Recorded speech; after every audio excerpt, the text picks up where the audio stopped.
It is July 7th of 2026, and this is the Court Gallery.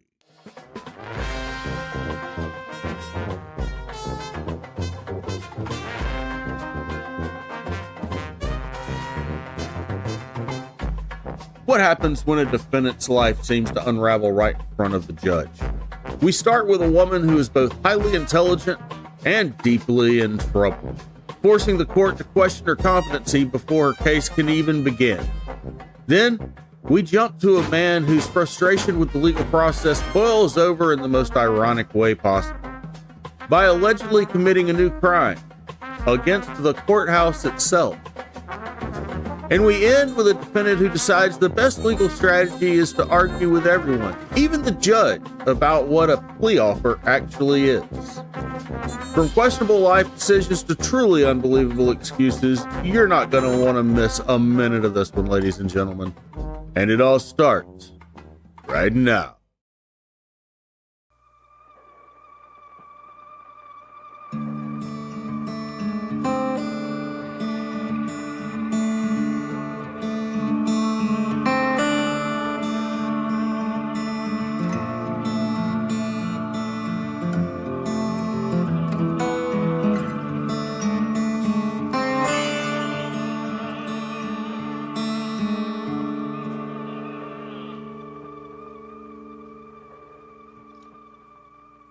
Good morning, Ms. Lowry. This is Judge Middleton.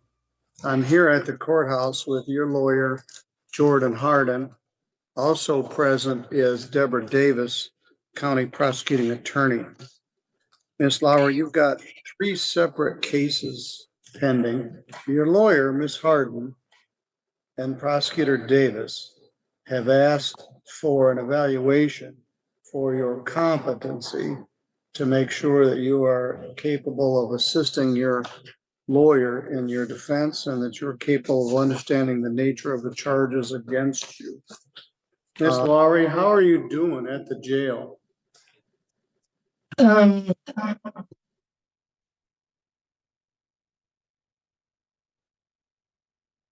Say that again. I didn't hear what you said. I don't know how to answer, sir. Well, you were in jail in May, you got out, and then June, you got arrested for the same things. And we've asked Pivotal to connect with you. I don't have a lot of history with you. You're originally from Indiana? No, sir. I was born and raised St. Joseph County.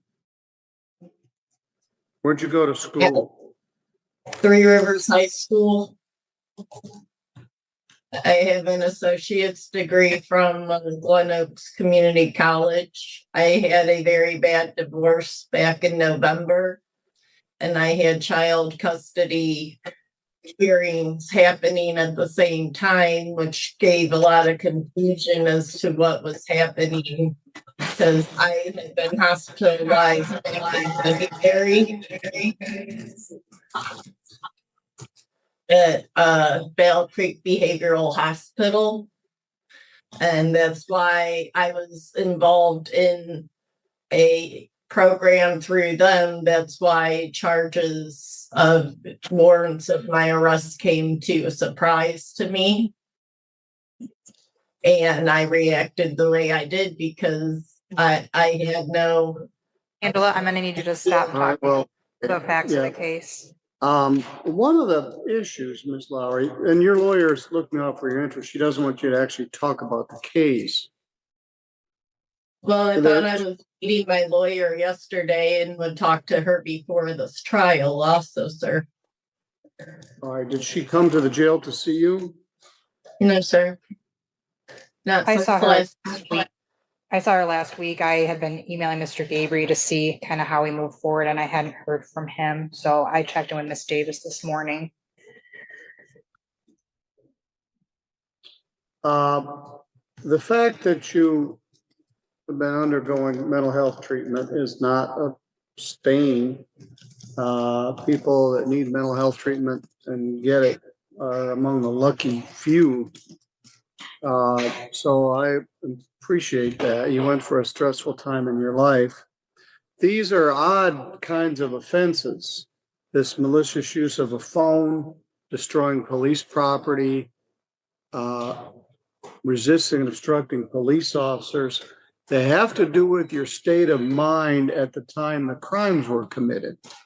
That used to be known as competent, as insanity.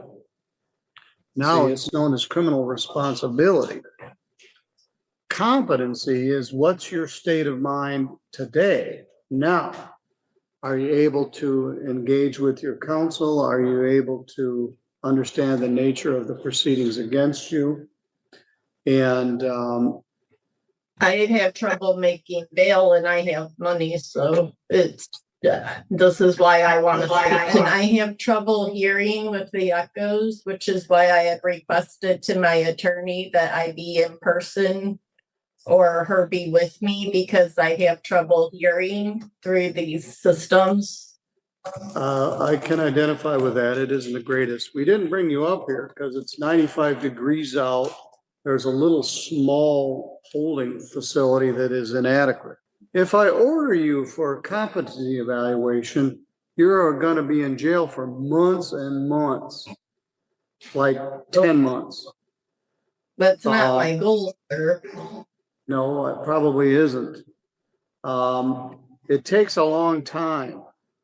Takes a long time to get the competency evaluation accomplished.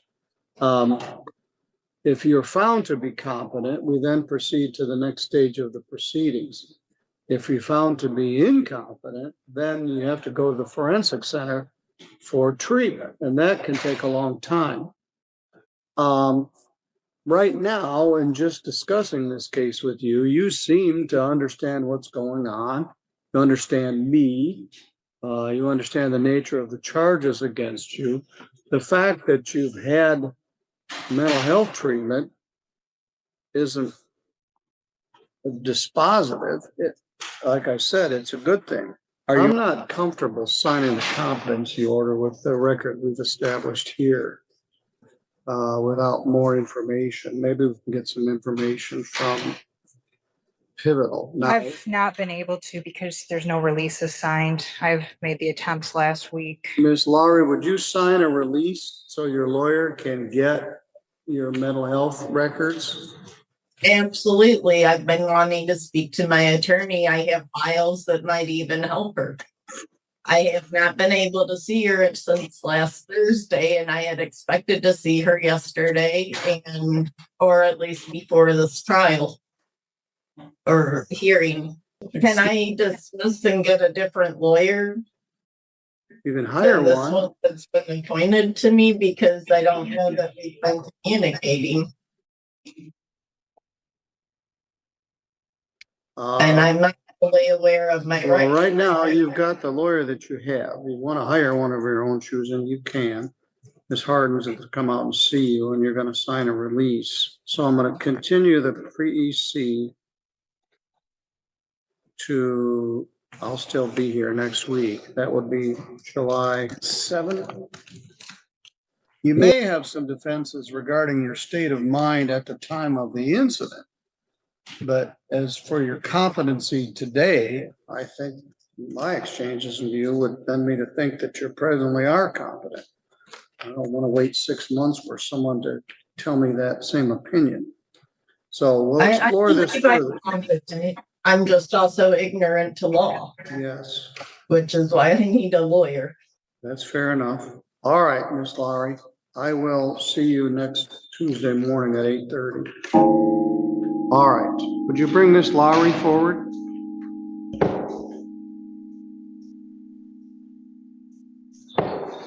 Todd, we're gonna need the microphone, headphone set right over here. She'll be good with the echo in the cell or the polycarbonate with the jail. She had trouble. Well, we'll find out. See what we got. All right. Good morning, Ms. Lowry. I'm Judge Middleton. I met you last week by Zoom at the jail. We had a hard time hearing things. So Ms. Harden asked me to bring you up here to the courthouse. Can you hear me okay? Yes, sir. It's very hot back in the holding cell. And I didn't, anyway, we brought you right straight here into the courtroom. Your lawyer, Jordan Harden, is here, also Chief Assistant Prosecuting Attorney, Mr. Gary Gabry. Let's talk about what your charges are. In file 412 SM, you're charged with malicious use of a telecommunication device. In that case, it is alleged that you used a telephone to threaten, harass, or annoy Jessica Kerr by threatening physical damage to her or her property. That is a misdemeanor punishable by up to 6 months in jail and a fine of up to $1,000. Again, that was allegedly on February 5th.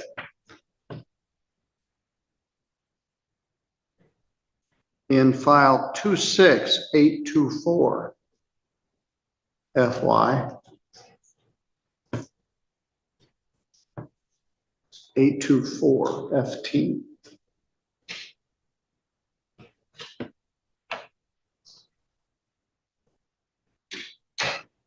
In that case, it is alleged that you did assault, resist, or obstruct Officer Gavin Flynn or Officer Seth Chittister of the Three Rivers Police Department.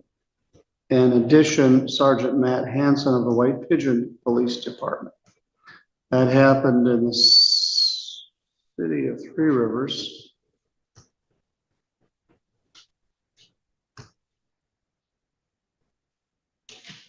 I think. No one Matt Hanson was doing in Three Rivers, but that's a felony punishable by up to 2 years in prison and a fine of up to $2,000. That was allegedly on May 3rd. Then also on May 3rd, and file 26825,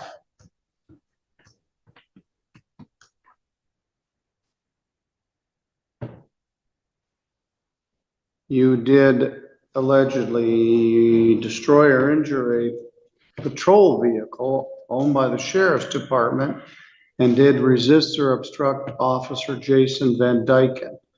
I suspect they were taking you from Three Rivers to the jail in Centerville when this other incident happened.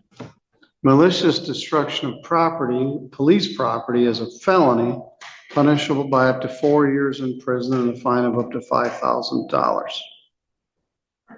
Once again, resisting, obstructing a police officer is a felony punishable by up to 2 years imprisonment. And we had in between those with another incident that happened in April. That is in file 261164.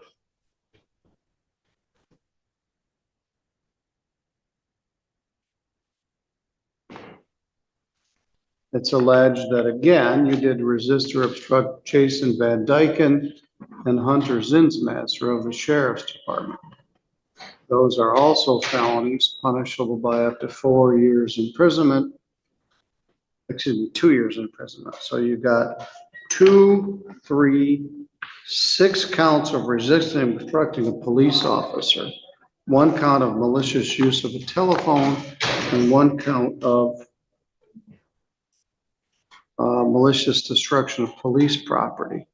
We talked last week, and your lawyer and the prosecutor had discussed a potential competency evaluation. I didn't make a finding at that time.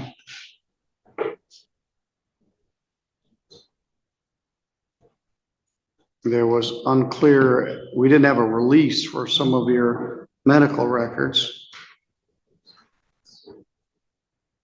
And I wanted to get some more information before I signed an order for a competency evaluation because it takes a long time. Mr. Gabry, I know you and Ms. Harden have been discussing this case in the last week. Is there a plea offer here? Your Honor, there has been one made that will allow the matter to stay here in district court. I've indicated to Ms. Harden that in the 3 files, the 3 felony files, Ms. Lowry would enter a plea of guilty or no contest in file 26-825-FY to the lesser charge of malicious destruction of property under $1,000 in value, but more than $200. That's a 1-year misdemeanor. I'll dismiss the R&O against Mr. Van Dyken. Then in file number 26-824-FY, she would enter a plea of guilty or no contest to attempted resisting and obstructing Officer Gavin Flynn of Three Rivers Police Department.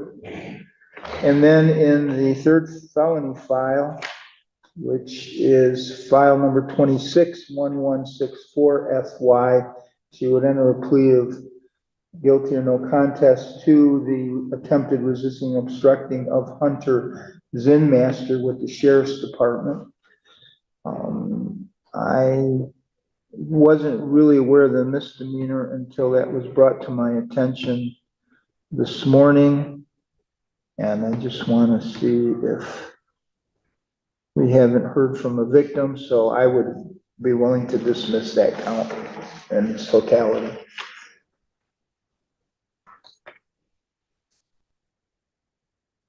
All right, Ms. Lowry, let me repeat all that. Right now, you're charged with 6 felony counts of resisting and obstructing a police officer and 1 felony count of malicious destruction of police property.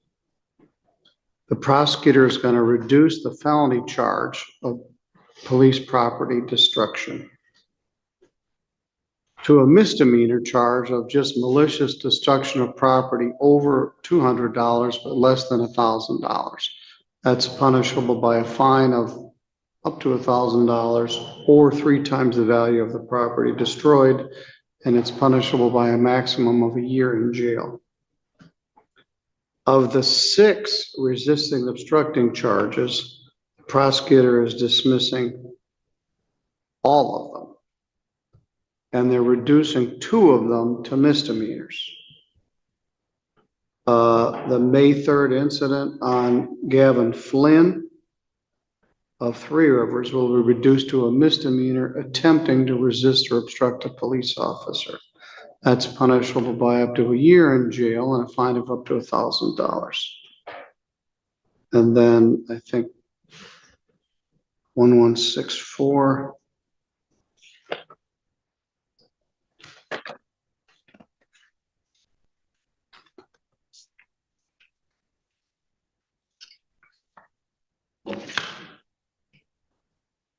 Was June 14th.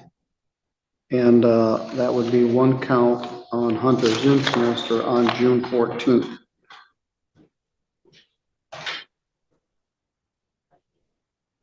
Do you understand the charges? Yes, sir. He also indicated that the pleas could be by no contest. If you don't have a clear recollection of these facts, you can plead no contest. And if you do plead no contest, you don't admit what happened, but you also don't deny what happened, and you would allow or accept that a conviction would enter. Do you understand? Correct, yes. Is that what you wish to do? Yes, sir. Do you understand that if you do plead to these charges, you will be giving up your right to have a trial? There will not be a trial on any of these cases. Do you understand? I do understand that. If you had a trial, you'd have a right to have Ms. Harden represent you. Or you could hire a different attorney if you wished. If you had a trial, you'd have a right to have any of the witnesses for or against you subpoenaed to come to court so they could be questioned under oath. You would have the right to take the witness stand and testify in your own behalf, but you don't have to because you have a right not to testify. And if you did not wish to testify, the judge or jury could not hold your silence against you.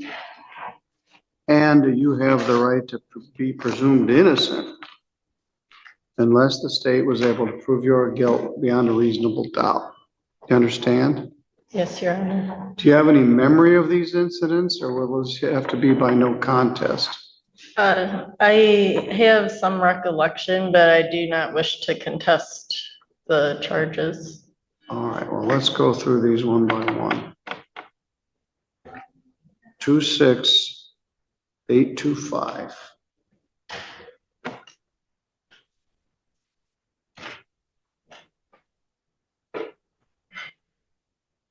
There is a booking and bond information sheet in that case.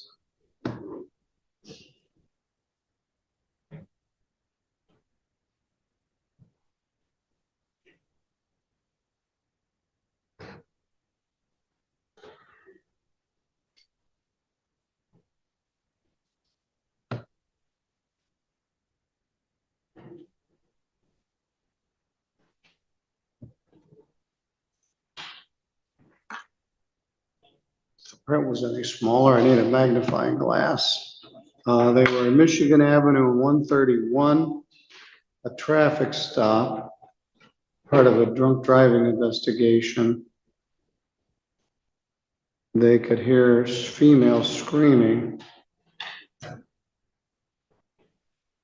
They found you.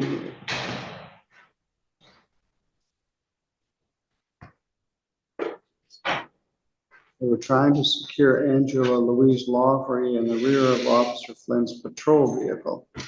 Lawry was being physically resisting. They had to crawl in and subdue you.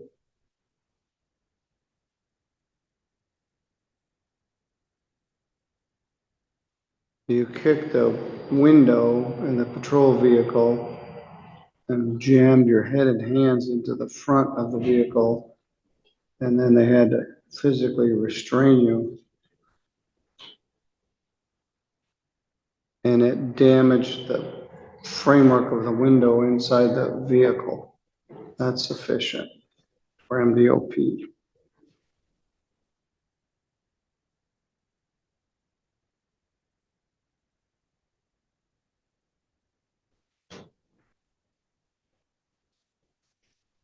Gary, you guys know more about this than I do. She wasn't the subject of the operating while intoxicated. She was just at the scene. I think it was a close, the stops were close in He proximity. heard the call that they were having trouble, all right, getting her in the car. That's what the Well, body. let's cam find a indicated. factual basis for that one. That was on May 3rd. And that also is sufficient resisting obstructing of Gavin Flynn.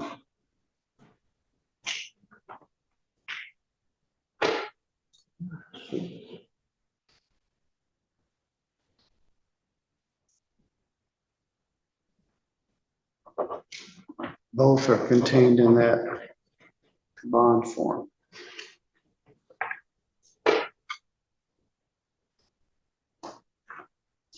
That leaves us with the June 14th incident. Let's take a look at that. That is file number 261164.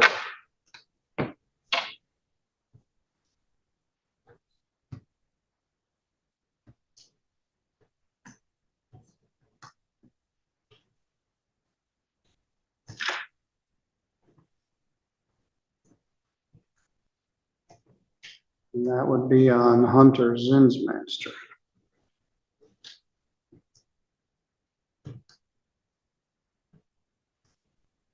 Jason Van Dyken is there also. He's on everything. He's worked second shift and he seems to be where all the action is. But the charge will be on Mr. Van Dyken. So let's take a look and see what we know here. I mean, Mr. Zinsmaster. They went to North Road. That's out in Flower Field, is that correct?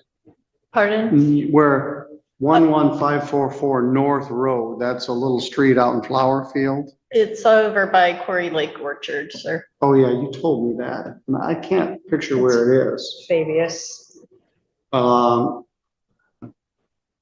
Angela Lowry is known to me to reside at this residence and have 2 active warrants. And they contacted Lowry's exiting the front door of the house. She appeared to be skittish, was apprehensive. I tried to get her away from the door. She scrambled back inside the residence. and I gave chase. And I had to pull you out of the house while attempting to scare her. She shoved her right hand into my face and scratched my eyelid. Began screaming and grabbed the door jamb to prevent being removed from the house.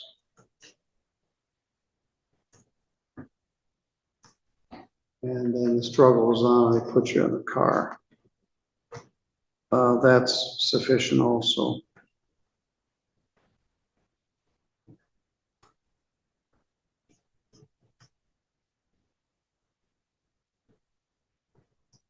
All right, I'll accept the 3 misdemeanor pleas. Now we need to set the matter for sentencing.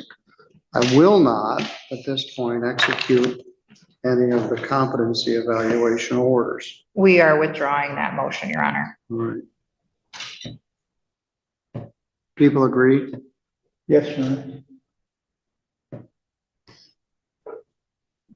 Miss Lowry, I don't quite have a handle on you. You're originally from Indiana someplace.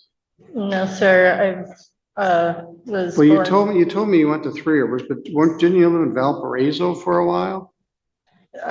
No, sir, I had charges in Porter County, Indiana back in November. All right, when I talked to you last week, you were quite appropriate. You answered all my questions, you understood my questions, you answered appropriately. But obviously, there's something going on here. There's some mental health issues. And Ms. Harden did not have a release at that point to get into your medical records. So are you currently under treatment from Pivotal or any other agency? Yes, sir, I had been back in with the incident in February with the misdemeanor. I had been hospitalized in Calhoun County at the Battle Creek Behavioral Hospital.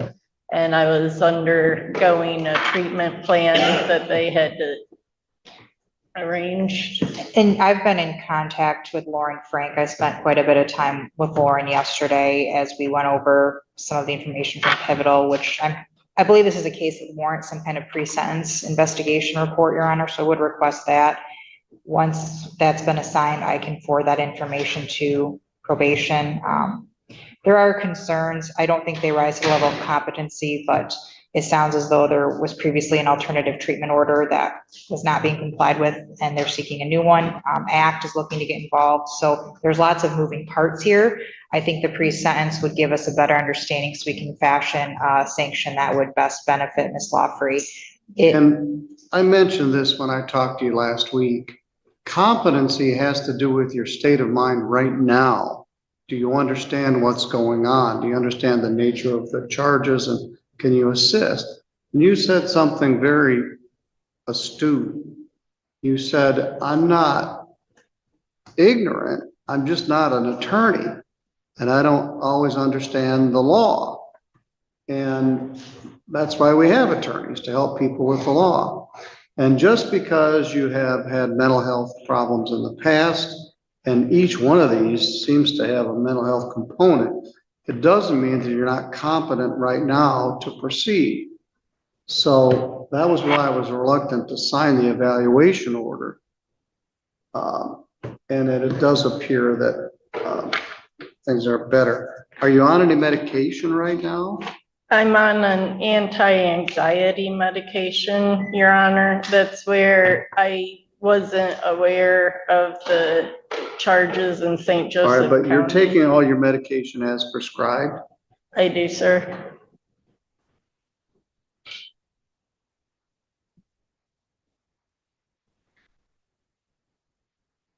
Tell me about this little street, North Street, out by Corey Lake Orchards. I can't.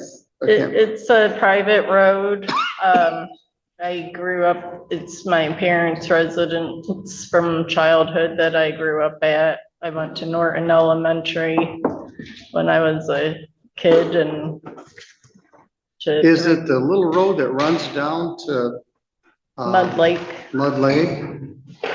Well, that's not Mud Lake, it's Yes, sir, but it's Mud Lake. okay. Oh, I know where it is. There's some houses back in there. Yeah, it's not by Corey Lake Orchards, but it's off Corey Lake Road. It's, yeah, off of, Schaefer Brothers over by Yes, Coon off Hollow Schaefer. area. I had a lawsuit that was focused on some of that. There are some very nice houses back there. So you were living with your parents? My parents reside in Texas. They became residents roughly 5 years ago. Because my father's and mother are roughly close to their 80s. And I underwent a contested divorce last year, and that was part of why my mental health had been not the best, where I needed better counseling than what I was giving myself. And What kind of work have you done in the past? I think I asked you this last week. I had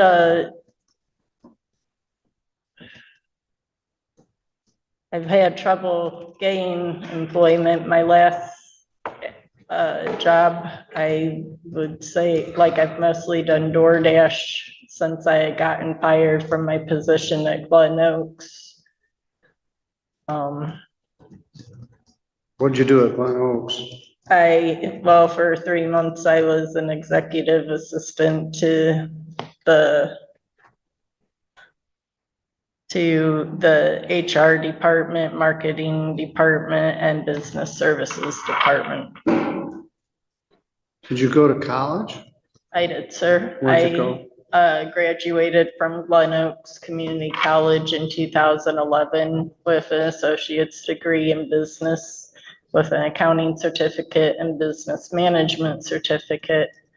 I had worked under Beth Adams, CPA in Colon for roughly 8 years shortly after graduation, but I've been where I mostly did tax preparation and was compliant to doing CPE for that line of business, but I haven't really developed anything since in the last 7 years because I was a stay-at-home mom mostly to How many kids you have? 5 living. Where are they?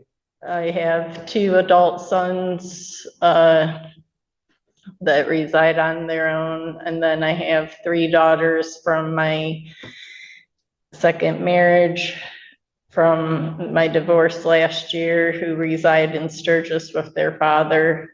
After my incident in February where I needed the hospitalized care, he now has full custody of them.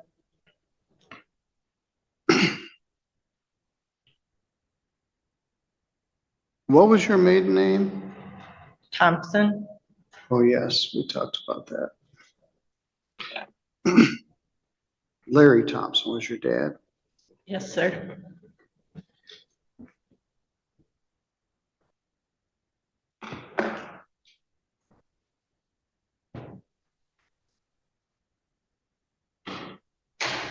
Well, they are Corey Lake folks.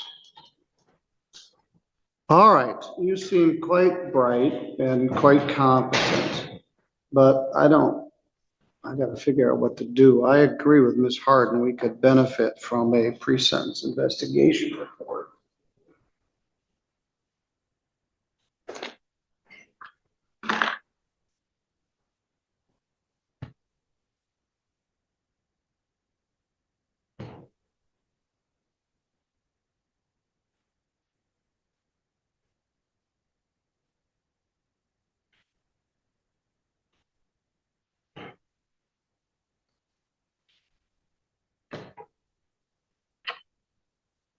You've been in jail for 24 days.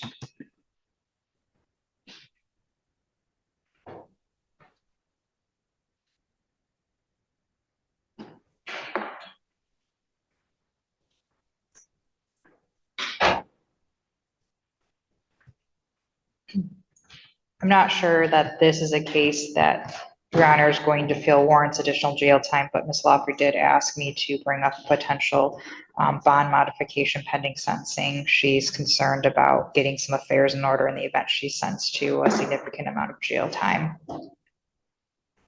Well, that's a concern. It's gonna take me a little bit to get this matter set for sentencing with a pre-sentence. I'm gonna be gone for a little bit. It takes a while to get the pre-sentences done. I'm looking at, oops.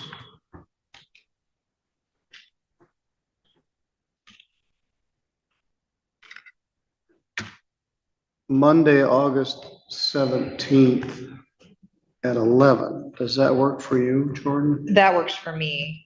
In light of that extensive time, she would ask for a reinstatement of her bond so she can, again, take care of those.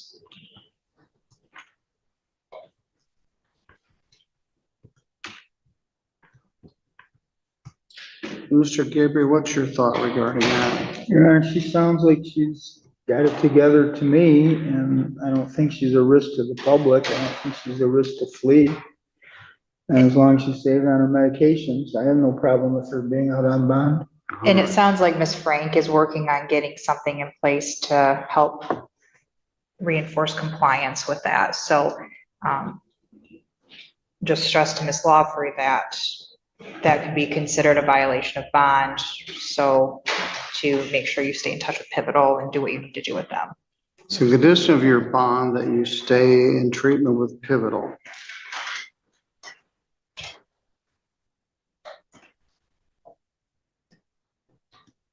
Take all medications as prescribed.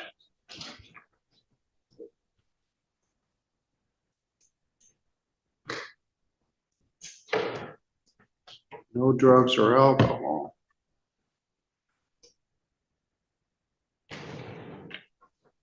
The first thing in this series of charges is this weird phone call stuff in February.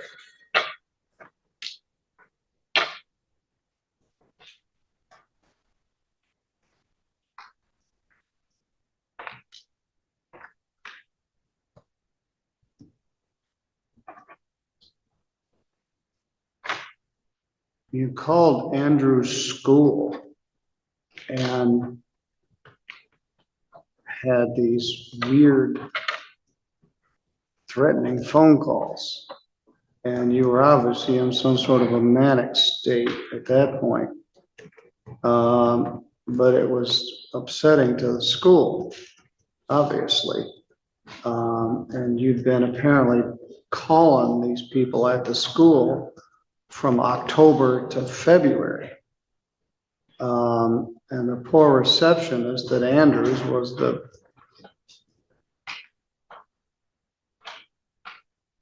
recipient of these harassing phone calls. So you're not to use the telephone for any harassing or threatening purposes, and no contact with anybody at Andrews Elementary. Your kids don't go to school there, do they? They did, Your Honor. That's why I had called, because I had some illness at the time and I was having trouble finding childcare. I had already called in my youngest daughter the night before because of the stomach virus. And then I was trying to call in my other daughter, who ended up staying home that same day, but they were a lot better health-wise than what I was. And I didn't feel well enough to be able to get myself into a hospital with them in tow, so. Well, I don't want you calling the school for any purpose. Pardon? Your kids aren't there at that school. I had to call them in absent. All right, but now they're not there anymore. So while you're out on bond, I don't want you to have any contact with anybody at Andrews School. Yeah, I have no reason to contact them because their father has full custody now. All right. All right, we're gonna reinstate her PR bonds. I believe in the new felony file, she had a bond. I don't know if it was PR or not. I don't believe it was. So we would ask that to be modified as well.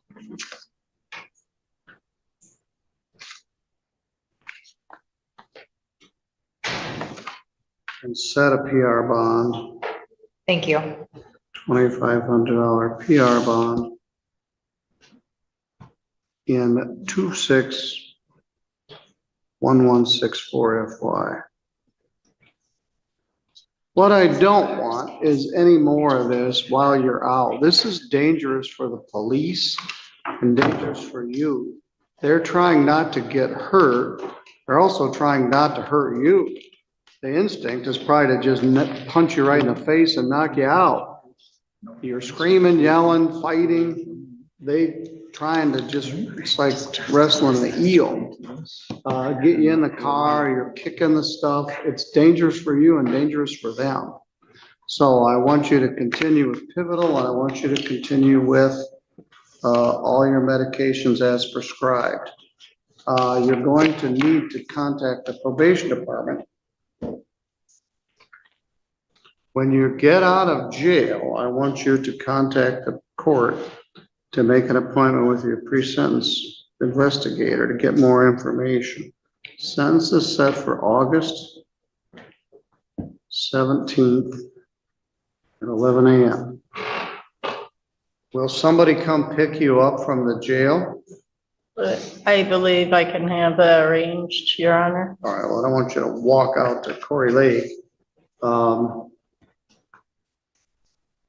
They're gonna take you back to the jail. They're gonna modify your bonds. You're gonna get out of jail. And you're gonna contact the court regarding the pre-sentence investigation report. Yes, You're Your gonna Honor. continue with your mental health treatment and take all your medications. Your Honor, if she struggles to find a ride, can she come back to the courthouse and try to obtain a Yes, bus if you pass? can't get a ride, come to the courthouse and I'll get you a bus pass to get you home. Thank you. I appreciate that, Your Honor. To Thank you. generous people like the Shiplers and Mark and others, I've got enough bus passes to get us through the rest of the year. Thank you. All right, thank you.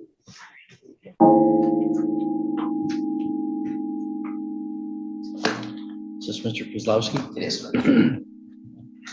Right, up next, we got sentencing in will be Mason Kozlowski. It's two files, 25-7160 FH and 25-7106 FH. Counsel, you want to state your appearances, please? No, not yet. Mr. Kozlowski appears in person, close to my right. All right, and in 7106, we've got a pending bond violation for the post plea charge. I'll dismiss that contempt citation when he's being sentenced on that underlying case. And in 7106, it's a sentencing on receiving and concealing a receiving and stealing a motor vehicle, 5-year maximum, 0 to 9 guideline range scored. In 7160, an attempt malicious destruction of building, 5-year maximum, advisory guidelines scored at 0 to 11. There's a sentence agreement in the first case for HIDA, which the court would not be inclined to follow given the post plea misconduct and the other felony adjudication. Emmett? Mr. Juliet? Yes. All right, back on the record and at the bench, the prosecutor disabused me of my erroneous statement here. So let me back up. In file 25-7106 FH, it's for sentencing on receiving, concealing a motor vehicle, a 5-year statutory maximum, advisory guidelines at 0 to 9 months with a sentence agreement for youthful trainee status. There was no post plea misconduct, but there was a new offense committed just days prior to the entry of the plea that the parties were unaware of, and that the prosecution was unaware of when that plea was entered. Mr. Nightingale, do you have any additions, corrections, or scoring challenges in 7106? No. Okay, and then in 7160, it's sentencing for an attempted malicious destruction of building, 5-year statutory maximum, 0 to 11 guideline range. That'd be discretionary consecutive. We do have a sentence agreement for concurrent sentencing on both files and for both files to be sentenced within the specified range of 0 to 9 months. Mr. Nightingale, do you have any additions, corrections, or scoring challenges in 7160? No. Mr. Juliet, do you have any additions, corrections, or scoring challenges in either file? No. Mr. Nightingale, anything you want to say on behalf of your file? Yes, Your Honor, thank you. So on behalf of Mr. Kozlowski here, he comes before the court, 19 years of age, very young man. He does have certainly some criminal history at this point. As the court's aware, he's resolved an Evan County case. He's serving a 7-month sentence with some credit there. That is, the reason essentially he stopped getting credit on this case as of May 19th of this year, or these cases. Judge, it's certainly my understanding at this point that the court is not going to grant this heightened disposition under the first case. The court's reasoning does make sense. Mr. Kozlowski does have at this point 2 other felony convictions. What I think the court should be aware of is that, Mr. Kozlowski is obviously a very young man. He's certainly got some substance abuse issues that he's dealing with. I think that once he's able to get that under control, then Mr. Kozlowski is really able to be a functioning and productive member of society. His memory of this second case is minimal at best. I think he's one of these kids that's hanging around with other kids, and they're doing dumb things. They're getting drunk, and they're making poor decisions. Once Mr. Kozlowski decides to cut out that first part of that sentence, he's probably going to quit doing the second part of that sentence. At least is the idea, right? And he does want to ask for the court to order a substance abuse assessment. That does become complicated. The court's not going to put him on probation. He is going to do a term of probation out of Emmett County that he's probably going to transfer to Sheboygan. And so maybe at some point he can do a substance abuse assessment as part of that case.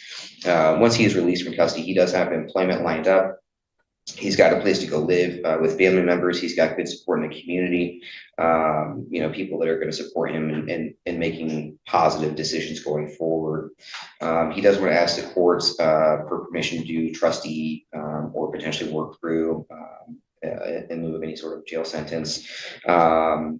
Kozlowski also has some interest in joining the military. I understand it's complicated at this point with his history. I'm not sure if there's other sort of deferral programs open to him as far as that's concerned, but nonetheless, that's his ultimate goal, is to remain out of custody and remain a productive member of society.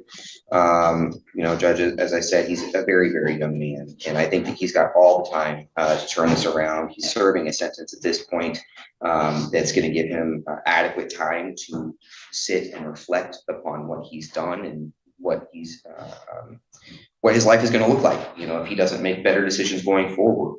And I can tell him it's not good, right? So, I hope that this is the last time that Mason sits in this chair, the last time that he has to talk to somebody like me in this capacity, and that he's able to serve his sentences at the court's discretion, staying within the guidelines in a concurrent fashion, and move forward. Thank you.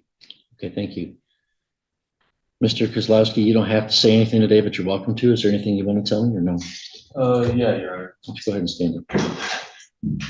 I would just like to, I've had the time to understand the gravity of my actions, and I would like to apologize to the victims, because now I understand how they were affected, and if that were to happen to me or one of my family members, I know I wouldn't like that very much. So I would just like to apologize to them. I know I can't really go around them or talk to them, but I'd like it on the record that I am sincerely sorry. And I just want to try and move past this, because I made a mistake, messed up. I know that now. And I just want to try and put this behind me when I can. Thank you, Your Honor. Okay, thank you. Mr. Juliet, any recommendations from the people? I believe both PSIs are accurately scored. They give a good factual background of what was going on. I know the court's already familiar with the first case because it's sentenced other individuals that were involved in the same conduct around the same time to jail. But at 19 years old, he has 3 felonies now. If his behavior is any indicator of the future, he's going to be a habitual fourth. next time. So I agree with the straight jail sentence. All right, thank you, Mr. Kozlowski. If you want to stand for the court sentence here. Well, you're only 19 years old. You know, but already you're on a fast track. It's leading nowhere good. You had a serious juvenile case. Then, you know, you've got this case where you're with a group of people being involved in a stolen car. And then while you're on bond for that, you're just trashing a house. Again, with a bunch of other young folks. And you've also got, you know, a similar stolen vehicle sort of case over in Emmett County.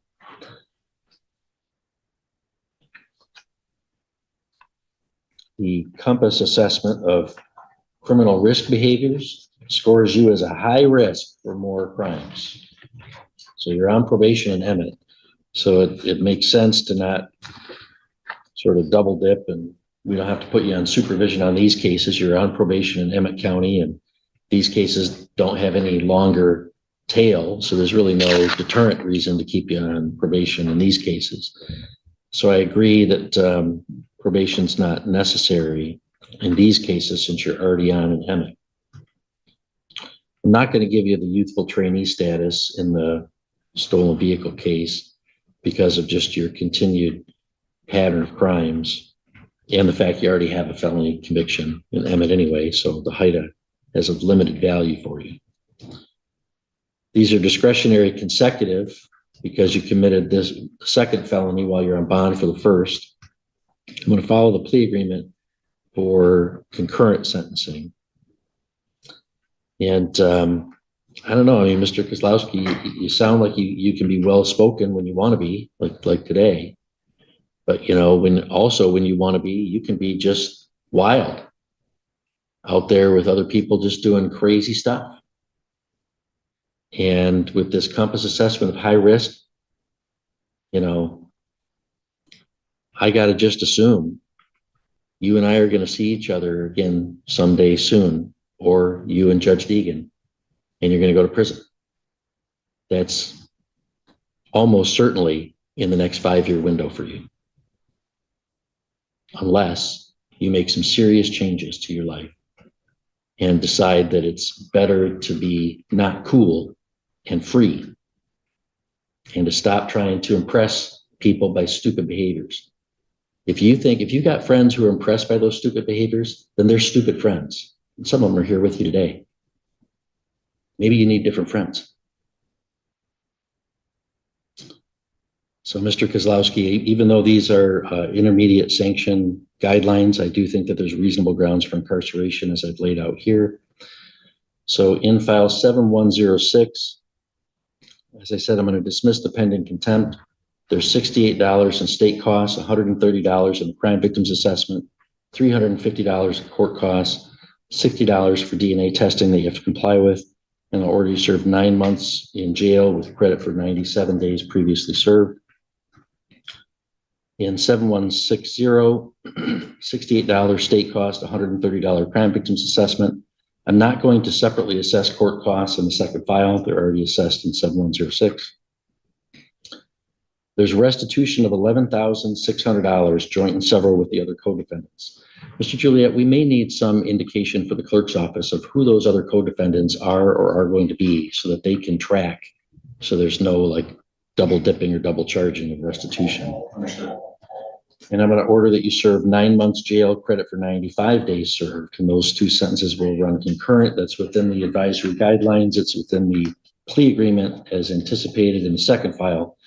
I'm not giving you the HIDA in the first file, which means you technically would have the ability, if you wish, to withdraw your plea and have these cases go to trial instead. Have you had a chance to talk about that with Mr. Nightingale? Yeah, decided not to.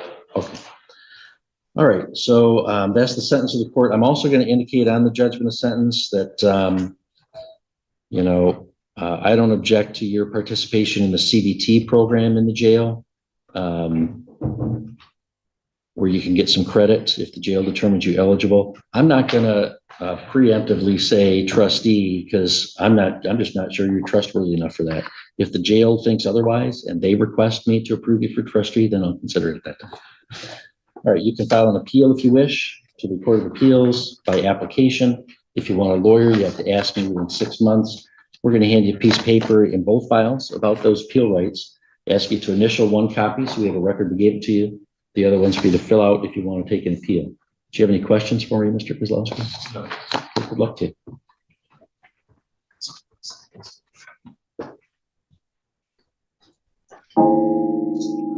So we have People versus Braden Freeman. It's two file numbers, 21-6099FH and 26-7139FH. Counsel, you want to state your appearances for record, please? Melissa Goodrich, Lynn County Prosecutor. No, not going back in this, Freeman, who appears in person in custody. All right, good morning. We're here in the 2021 file on a charge of possession of buprenorphine, a 2-year maximum, 0 to 6 guideline range. I'm sorry, I'll give you a minute if you got to talk to them here. Please. All right, so we are back on the record.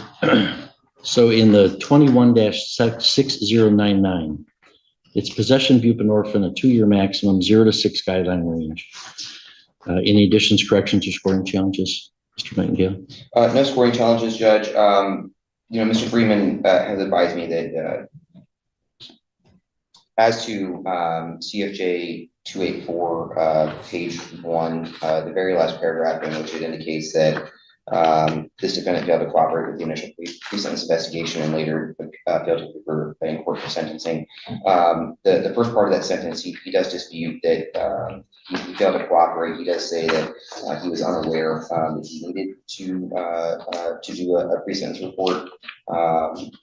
And so that would be the only qualm I believe he has with that document. Well, I just don't believe that, Mr. Freeman, because we tell you that when you enter a plea. So we'll leave that as it is. All right, and in file 26-7139FH, it's on an absconding, a 4-year statutory maximum, guidelines at 0 to 17 months. Any additions, corrections, or scoring challenges in that file? No, Your Honor, thank you. Ms. Goodrich, any additions, corrections, or scoring challenges from the people in either file? No, Your Honor, thank you. All right, and I guess we've got a pending contempt for the failing to appear. He's sitting on enough. He's been in 93 days. He's being sentenced for an absconding. Absent objection, Mr. Nightingale, I'll go ahead and enter a contempt judgment in the 6099 file with the sanction of 93 days jail, credit 93 days served. No. Okay. Anything you want to say on behalf of Mr. Freeman for the sentence on both these files? Yes, sir.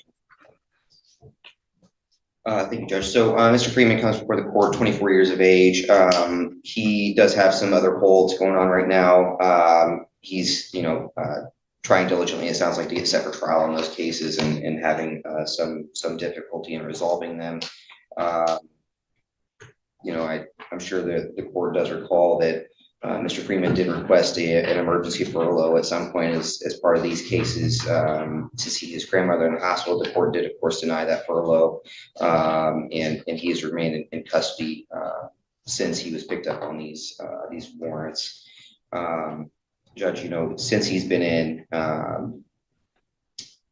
he's bounced around quite a bit, right? He's gone from Traverse to Benzie to here to back to Benzie to Traverse to this has been a real process for him to get through mentally. Right now, I believe that he's in SEG, not from anything that he did, but for his own protection out of Grand Traverse. He is asking if there's any incarceration ordered in these cases, if he's able to stay here and serve them instead. He doesn't want to go back to Grand Traverse. He doesn't want to go back to SEG, which I can understand as a human being. He's been in there, I think, for 3 months. And it's certainly wearing off. I didn't hear the second. You didn't want to go to Grand Traverse or where? He doesn't want to go back to Grand Traverse to go back to SEG. He's in the so- segregation unit? Correct, yep. And so he's asking to serve his time here. If the court would allow him to do that, it does sound like the court's probably going to assess some additional incarceration. It's recommended to do 6 months on. Well, why wouldn't the jail administrator here just stick him in segregation? I mean, if somebody's in segregation because of their behavior. and then It's they not. switch, it's not from his behavior, you're saying? That is my understanding. It's not because of behavior within the jail. It's because of the allegations of the other cases, if that makes sense. It doesn't really. So if the court wants more information, I'm happy to approach. No, it. that's fine. I just, what I generally do with that when there's multiple counties is I let the jail administrators sort that out.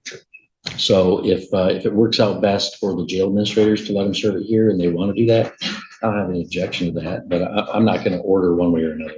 Yeah, that's I'll fine. let the jails sort that out. No, totally And understand. if there's some compelling reason, after they sort that out, if there's some compelling reason that you think for safety or otherwise that Mr. Freeman should be in one location, I would entertain a motion. Sounds good. I appreciate that, Judge. Yeah, that was a big concern of his this morning, so I wanted to make sure I put that on the record for him. Okay. Judge, as far as his prior history, until he picked up this controlled substance case, he had no history. I did have a juvenile record, it looks like, but no adult criminal history at that point. He has now got these 2 felony convictions. He is, like I said, trying to go to trial on his other cases, is my understanding.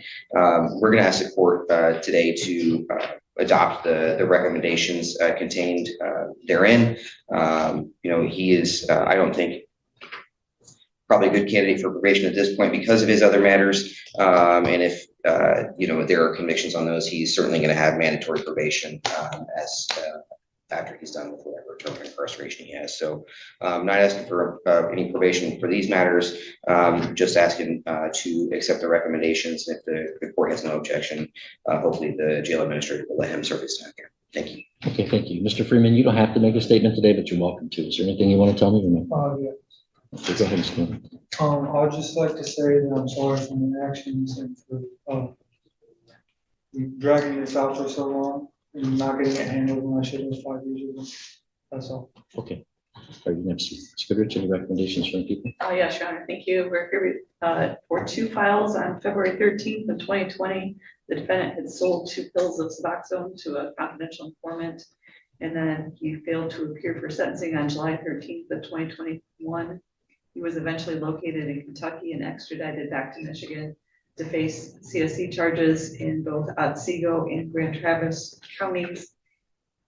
He's 24 years old. He was 18 at the time of his first arrest. He has 1 felony, 0 misdemeanors. He has the 2 cases, as mentioned, pending. He's unemployed with a 9th grade education. He has not been on probation or been to prison or jail previously. As stated, the guidelines are 0 to 6 on the possession of analogs and 0 to 17 on absconding. The PSI is recommending 6 months jail with 108 days credit on the possession case with no probation. And the recommendation is for 12 months jail with 145 days credit on absconding with no probation. I'm in agreement with those recommendations, but would ask an additional request that these 2 be consecutive due to defendant not just fleeing the area, but fleeing the state, that he had to be extradited back to the area, and that he has incurred additional serious charges in Otsego County while being on bond for the first case, as well as failing to cooperate with the PSI and failing to appear for the sentencing. In researching, it looks like the Grand Traverse CSE case appears to predate the possession of analogs case with an incident date of 2016. Thank you. Thank you, Mr. Freeman. If you please stand for the court sentence. Well, I mean, it seems in my review that the extradition was to come back to face the CSC charges, and that the offense date on those charges predates all of this stuff, right? Is that right? The Grand Traverse predates the Otsego does not. He was on bond for the possession of analogs at the time. All right. And I don't know, Mr. Freeman, obviously you've got bigger problems in your life right now than these cases. But also, even setting that aside, you made this way harder than it needed to be. You were 17 years old and got caught selling 2 pills. I mean, a court's not going to be super wound up about giving you a lot of jail for that, 17 and 2 pills, right? In fact, I tried to transfer it over to the probate court once they raised the age legislation came through, but then probate court transferred it back and said actually it didn't apply retroactively to you because it took effect October 21, and so it didn't apply to you because this occurred before then. So that was a pretty simple case. But then you failed to show up at one point, so we arrested you. A month later, arraigned you, and you pled. We let you go again, and then you didn't comply with the PSI process. That's your job. They don't have to chase you down. You got to reach out to them, and we would have told you that. And then you go show up for sentencing, and you go to another state.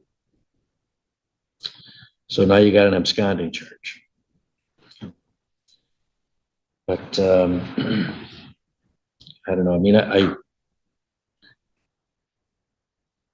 these are very serious charges you have in the other counties, but I don't know a thing about those allegations or whether to. I mean, I know you're presumed innocent and have the right to a trial, but you know, when we're sentencing someone and they've picked up new charges somewhere else, sometimes you know it's pretty clear from those charges, you know, what we ought to think about that. And this is not one of those situations for me.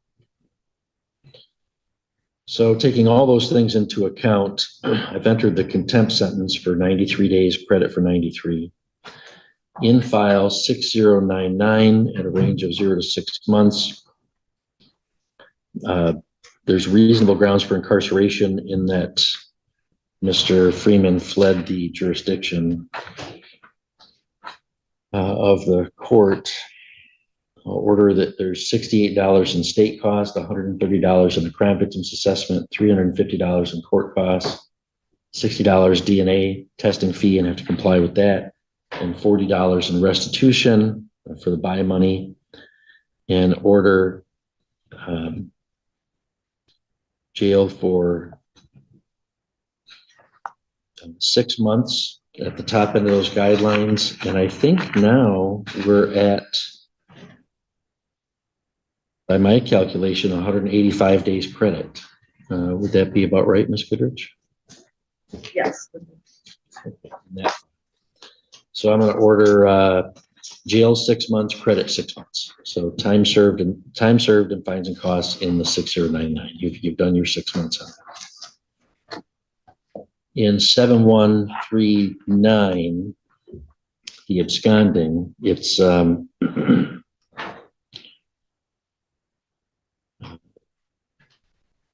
advisory guidelines 0 to 17.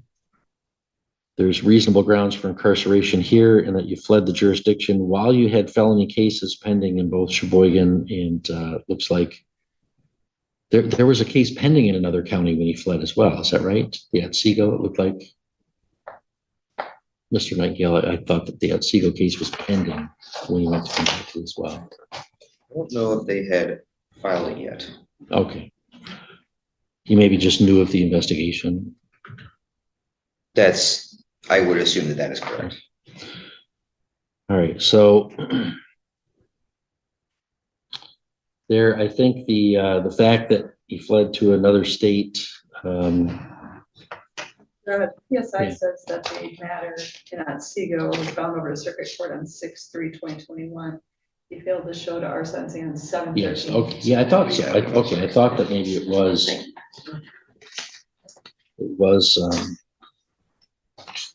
so he fled from the jurisdiction when he had not only our case, but another serious felony pending. So I think that is a fairly serious absconding. $68 in state costs, $130 in crime victims assessment, $350 in court costs.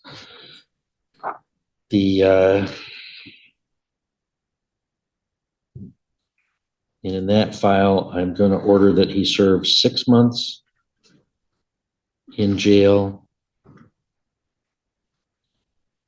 But give credit for 0 days served, and I will run that discretionary consecutive to file 21-6099.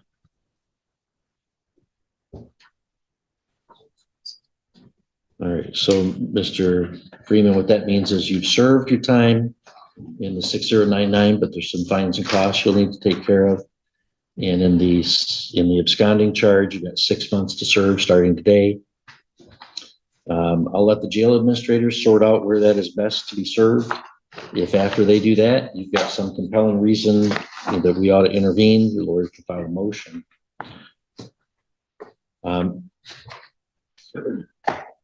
If you get convicted in the other matters and go to prison, you'll want to take care of these fines and costs, because otherwise it'll come out of your commissary while you're in prison. If you get acquitted of all those other charges and you're free, you want to take care of these fines and costs or set up a payment plan so that you don't come back on contempt of court charges, okay?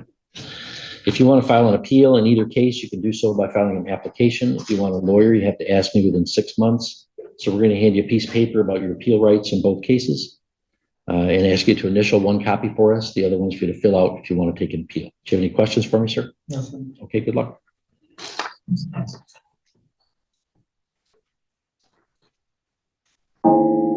State of North Dakota versus Joseph Mario Whitsett, files 02-2026 CR 119, 02-2026 CR 156. Present in the courtroom for the state, Attorney Tanya Duffy. Mr. Whitsett appears by reliable electronic means from the Barnes County Correctional Center. Mr. Haugen appears on file 119. Mr. Haugen, are you also appearing on the new file? Good afternoon, Your Honor. If you can hear me okay, I am not appearing on that matter yet. I have not had an opportunity to speak with Mr. Whitsett. All right. Ms. Chisholm also appears and is appointed for the limited basis on file 156. Mr. Whitsett, were you present in court when your rights were just read? Yes, sir. Do you understand your rights? Yes, I am. All right. So you have the right to an attorney. You can always retain an attorney. You can always represent yourself. But for the purposes of an initial appearance when a defendant appears in custody, the law presumes you're indigent and appoints a public defender for the limited purpose of addressing the initial appearance. Do you understand that? Yes, sir. So Mr. Haugen will represent you on the bail revocation matter, the old file, and Ms. Chisholm represents you for today's purposes only on the new file. Do you understand that? Yes, sir. All right. Have you received a copy? We're going to take up the initial appearance in the new file, file 156 first, and then we'll address bail in both files. So on 156, sir, have you received a copy of the charging document? Yes, Your Honor. Is your name spelled correctly on that charging document? Yes, sir, Your Honor. You have the right to have that document read to you in its entirety, or I can summarize it for you. Well, summarize. All right. The state alleges, give me a second here and let me get to that document. The state alleges on or about June 25, 2026 in Barnes County, North Dakota, that you damaged a glass door in the Barnes County Courthouse. And you did so willfully. And so the state has charged you with criminal mischief. It is a Class B misdemeanor. The maximum penalty for a Class B misdemeanor is 30 days in jail, a fine of up to $1,500 or both. The state has not alleged any minimum mandatory penalties except a requirement that you submit fingerprints for inclusion in law enforcement's databases. Court fees associated with the B misdemeanor total $250. If your conduct caused any loss or financial harm, the court can order restitution. If you're not a United States citizen, a conviction can result in significant adverse immigration consequences for you. And there might also be other collateral consequences, and the court is not required to explain those consequences to you. Mr. Whitsett, do you understand the nature of the charge and the penalties as I've read them? Yes, sir, Your Honor. In a misdemeanor case, I'm going to ask for a plea of either guilty or not guilty. If you plead not guilty, the court will simply set bail and schedule further proceedings.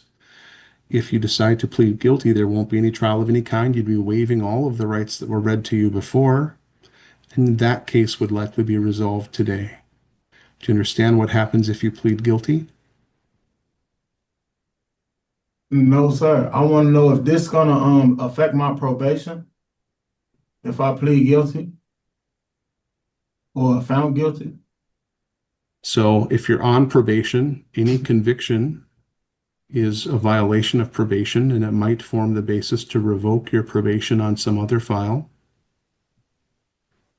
It might. It might. That's up to the executive branch agencies, so up to the prosecutor and the probation officer. It's not up to me to tell you whether it is or it is not going to revoke your probation. Until that petition is brought, that matter is not before me. Okay, but Your Honor, who make that call? My probation officer, or is it automatically by default with a matter as small as this? It's up to the probation officer and the prosecutor.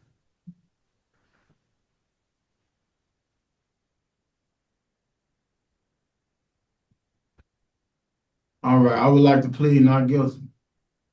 Not guilty plea will be entered for the record. And as a result of, Matter of fact, Your Honor, I apologize. I'm gonna plead guilty because I did, and I haven't lied to this court yet. I'm not gonna start. I plead guilty. I was frustrated. I hit the door a little excessive. So I like to admit that and apologize to the court. Ms. Chisholm, do you want a moment to speak with Mr. Whitsett, or? No, I don't need it. It won't change it. Okay. It sounds as though he's confident in his decision, Your Honor. Thank you. All right. So, Mr. Whitsett, do you understand that you have the right to plead guilty or not guilty? And if you plead not guilty, that will not be used against you. If you decide to plead guilty, you're waiving the rights that were read to you before, including the right to a trial of any kind, to a judge or a jury, for 6 persons in that case to unanimously find you guilty before you could be punished. You're waiving the presumption of innocence. You're waiving the requirement that the state prove you guilty beyond a reasonable doubt. You waive the right to confront and cross-examine witnesses against you, the right to testify or to remain silent, to present witnesses and evidence on your behalf, and to use the court subpoena power to force those witnesses to appear. You waive any and all defenses that you could have had. You waive any and all non-jurisdictional defects in the case, if there are any, and you limit your ability to appeal the case if you enter unconditional guilty pleas. Do you understand all the rights that you're waiving by pleading guilty? Yes, sir, Your Honor. Has anyone threatened you, forced you, or coerced you, or made any promises to you in order to get you to plead guilty, sir? No, sir, I just believe in integrity. I feel like it'll be wrong if I waste your time, so I want to take this time to apologize to the state and you also, Your Honor, because if I disrupted the court that day, I was a little frustrated. It is no excuse, and I'm gonna stand up, be accountable for what I did wrong. Thank you. Okay. Do you need any additional time to speak with your lawyer about your case? No, sir, Your Honor. Are you pleading guilty because there's a plea agreement in place? No, sir, Your Honor. And again, your plea to criminal mischief Class B misdemeanor is guilty or not guilty? Yes, sir, I'm pleading guilty. Ms. Duffy, a brief factual basis. Back on June 25th, 2026, the defendant was in the courthouse for a hearing on a different case. When he was leaving that case, the courthouse that day, he was upset as he was walking out. When he was walking out, he kind of like hit/body checked one of the doors on his way out of the courthouse. When he did that, there was glass within that door that was broken. Law enforcement spoke with maintenance. The door hadn't been broken prior to that time. All of that occurring here in Valley City within Barnes County. Mr. Whitsitt, is that what happened? Yes, sir, Your Honor. Is there anything else that you want to tell me about the facts of the offense? I didn't mean to, disturb the court. I'm just, I got so frustrated being here for something I did not do, and I really don't, I didn't mean to cause any physical damage, but I do stand up, and whatever I did, I apologize for and stand up and admit to the court. I also apologize for being loud, and if I interrupted any proceedings, I apologize.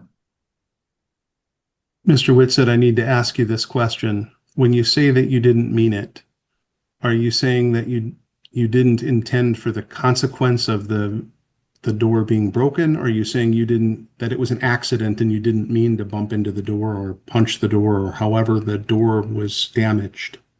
Right, I was walking out and I turned around to say something to my lawyer again, and I turned back around when I was walking into the door, and I didn't stop myself. So, you could say it was intentionally I hit the door. I didn't mean to do any damage. So the statute, for me to accept your plea, Mr. Whitsitt, I need to find that your conduct is willful. Are you admitting that your conduct is willful?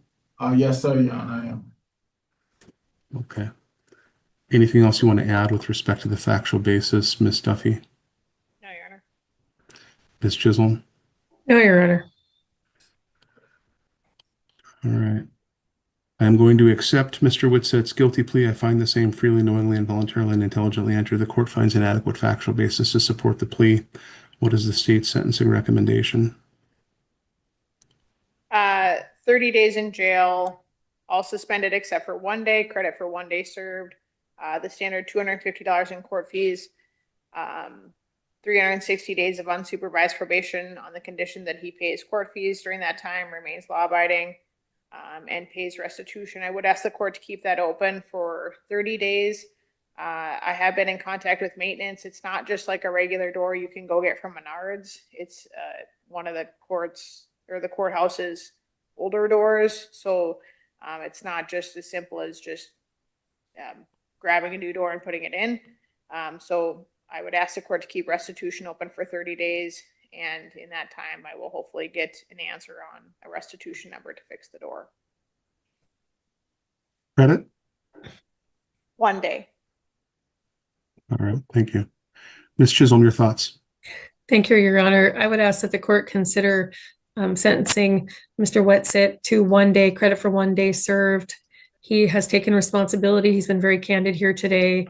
I believe that he would be willing to pay restitution, just given his statements earlier. And as he indicated, although not intentional, he is taking responsibility for that purpose. And I would ask that the court consider giving him credit for time served on this matter, Your Honor. All right. Mr. Whitsitt, is there anything else that you want to tell me before I impose sentence?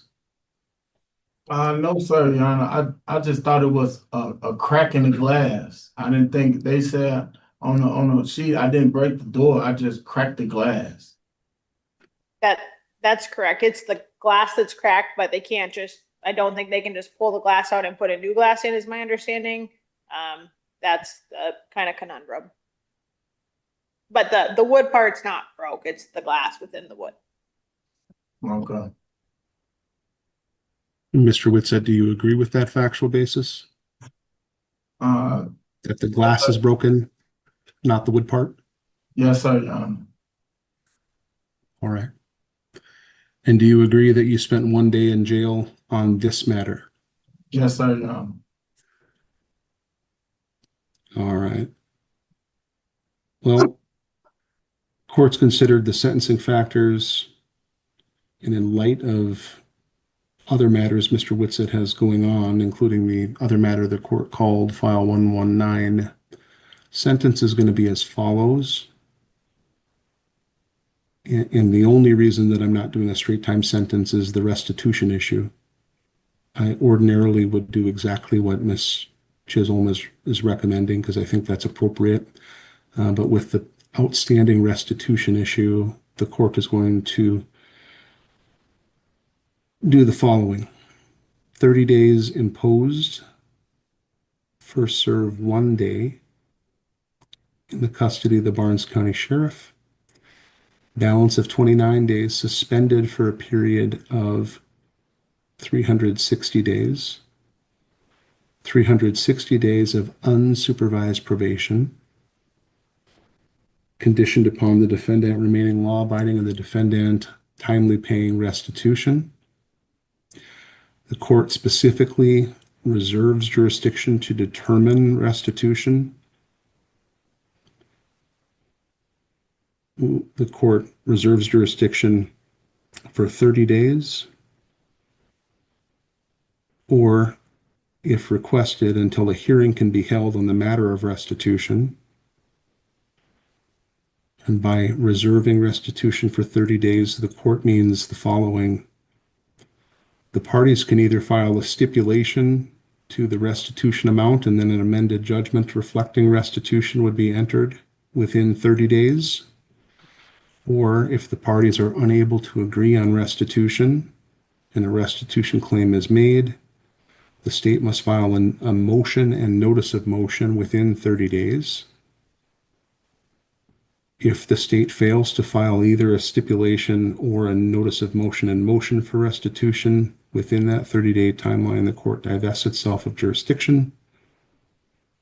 If a motion and notice of motion is filed within that 30 days, the court retains jurisdiction until a motion hearing can be held to determine restitution. Is that clear to the state? Yes, Your Honor. Ms. Chisholm? Yes, Your Honor. All right. 1 day credit actual, 0 days credit good time. As of today's date, July 7, 2026, I am not imposing court fees in light of the restitution award that is coming at some point, or at least it's anticipated at some point. So I'm going to waive the $250 court fees and find that I'd rather have the money go towards restitution. Those are the conditions and orders for the court. Fingerprinting is required. And so, Mr. Whitsett, you'll need to submit to fingerprints if the jail does not already have them for this case. Anything I missed, Ms. Duffy? No, Your Honor. Anything I missed, Mr. Chisholm, or Ms. Chisholm, sorry. No, Your Honor. Thank you. All right, that matter is adjourned. Now we need to turn to 119. In that case, the court had originally set bail at $50,000 cash, or in the alternative, $150,000 corporate charity plus conditions. After the file that was just resolved was filed, the state also filed a motion to revoke bond and issue a warrant in that case. To get the matter back in front of the court, one of the conditions of bail is that the defendant shall remain law-abiding. The allegation was that Mr. Whitsett had not remained law-abiding by committing the crime of criminal mischief. That matter was just resolved with a guilty plea. Ms. Duffy, what's your position on bail? In this case, Your Honor, based on the previous hearing that the court just concluded, I would submit that that the defendant has not complied with the condition that he remains law-abiding. There's no longer even a presumption of innocence in that case, as the guilty plea was entered. With that, I would ask the court to reset bond. I think the defendant has demonstrated that he perhaps may struggle with listening with what the court tells him to do when directed. I would ask that bond be increased. Specifically, I'd ask the court set bond at $60,000 cash, or the same surety of $150,000, and then the same additional conditions as previously imposed, including the no contact provisions, with the distance provisions included. Remain law-abiding, no leaving the state, etc. Any other conditions that the court deems appropriate. I'm just asking to increase the monetary portion and then essentially leave all of the rest the same. All right, thank you. Mr. Haugen, your thoughts? Your Honor, we're going to ask that bond remain the same in this matter. If you recall, we had the preliminary hearing back on June 25th, and we actually made a motion and made an argument for the court to lower the bond in this matter. It's been demonstrated, I think, at that point and since that time that Mr. Whitsett is not able to post the amount as it was originally set. Um, Certainly would not be able to post a higher amount in this matter. I think that the court can take into account his admission of responsibility for misdemeanor charge as being something that sounds to me certainly like it was a moment of frustration for him, but it was not an intentional action of violating the court's order, and it wasn't an intentional action of breaking the window. But he is required to remain law abiding. I think that all of the other conditions remain as they are, Your Honor.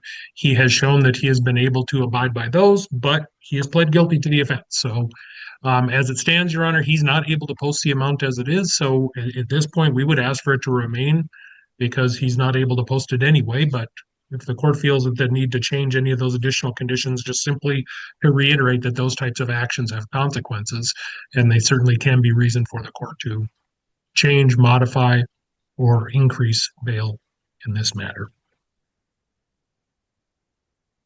Mr. Whitsett, is there anything that you want to tell me? Again, I'll remind you, you have the absolute right to remain silent. Anything you say can and will be used against you. Do you understand the court's warning, sir? Yes, sir. I would like to say, I understand that the actions that I take have consequences, and I understand that. But I can't post a bond anyway, and I like to again stress that my apologies to the court. All right. Here's the court's thoughts on the matter. This case is charged as an extremely serious AA felony level offense. The court found probable cause at a preliminary hearing, which was contested. Bail has been set at $50,000 cash, or on the alternative, $150,000 corporate charity. Part of the frustration by Mr. Whitsett was the court's choice to decline reducing bail at that hearing after the court found probable cause. Mr. Whitsett thereafter committed a Class B misdemeanor. It is a technical violation and a substantive violation of the court's bond order. And generally, the purpose of the bond order is to ensure the defendant appears in court when required and to protect society and any particular person from future criminal actions. So there is a protection component and there is a flight or return to court component. Here, the bail is already set at an amount where Mr. Whitsett is unlikely to financially be able to come up with $50,000 cash or $150,000 corporate charity. Mr. Whitsett did take responsibility at the initial appearance in that other matter. He has apologized to the court. Doesn't change the fact that he committed the offense and did so at least willfully. It might not have been intentionally, but it was done at least recklessly. That is the definition of willfully. So what is the court to do with that? Well, Mr. Whitsett remains in custody. I don't think reducing bail is appropriate, nor do I think increasing it by $10,000 for that offense is likely to be appropriate. But actions do have consequences. Bail is going to be amended as follows. I'm going to amend bail to $52,000 cash, or in the alternative, $150,000 corporate charity. All other previously imposed bail conditions remain in effect, with one exception. The court adds a paragraph 11, which moves old paragraph 11 to paragraph 12 and old paragraph 12 to paragraph 13. New paragraph 11 just simply says comply with all currently imposed probation conditions in file 02-2026 CR 156, which are now incorporated by reference into the bond order. And so the only conditions, that's the new file that was just resolved. The defendant in that case is required to remain law-abiding, submit fingerprints, and is required to pay restitution when ordered. And so that's the additional conditions. I did increase bail slightly which, based on Mr. Whitsett's previous criminal history that the court received during the course of this case and previous proceedings, and in light of the facts and circumstances of this offense, the court found $50,000 was appropriate. I would have imposed something like a $2,000 cash bail on the other file. I think it's appropriate to simply add that here. And for those reasons, because actions do have consequences, and this is a bail violation, notice was given to the defense of the increase, and I think that's appropriate and warranted under the facts and circumstances of this offense. The only other amendment to the bail order is the date and time for your next court date, sir. In this case, the next court date is April 11, 2026 at 1 p.m. Central Time. That is your dispositional conference in file ending 119. Ms. Duffy, any questions about the court's order? I said no, Your Honor. Oh, I didn't hear you. I appreciate it. Thank you. Mr. Haugen, any questions about the court's bail order? No questions, Your Honor, but I do believe, Your Honor, you said April 11th at 1 p.m. Did you mean August 11th at 1 p.m.? If I said April, I meant August. I apologize if I misspoke. I thought it's written August 11 here. I might have read April thinking about something else. So We've got that on the calendar. Thank you, Your Honor. August 11. Mr. Whitsett, if you remain in custody for longer than 48 hours, you do have the right to a bail review. You've exercised that right a couple of times, so I'm certain you're aware of how to go about requesting a bail review. But you do have that right. Do you understand your right to request a bail review at a later time, sir? Yes, sir, Your Honor. Can I tell my lawyer I don't need to speak with him anymore? I think I called and told him. All right. I got you. I heard that message. Thank you. All right, thank you. All right. With that, we are adjourned. Have a good day. You too. Thank you, Your Honor. You too. Braden Carlo Langston. That's your Braden? Yes, sir. Come on up, Mr. Hall. Easy. Okay, it's 26 CR 903. Yes, sir. That's you? Yes. You were charged here Well, with harassment of a public servant, which is, if convicted of third-degree felony, you were looking at no less than 2 nor more than 10 years confinement in prison. And the fine up to $10,000 can be assessed. Do you understand the punishment range that is applicable if found guilty here? yes, sir, Your Honor. What's the relationship with the complainant here and the defendant? As of right now, What's the relationship? Langston?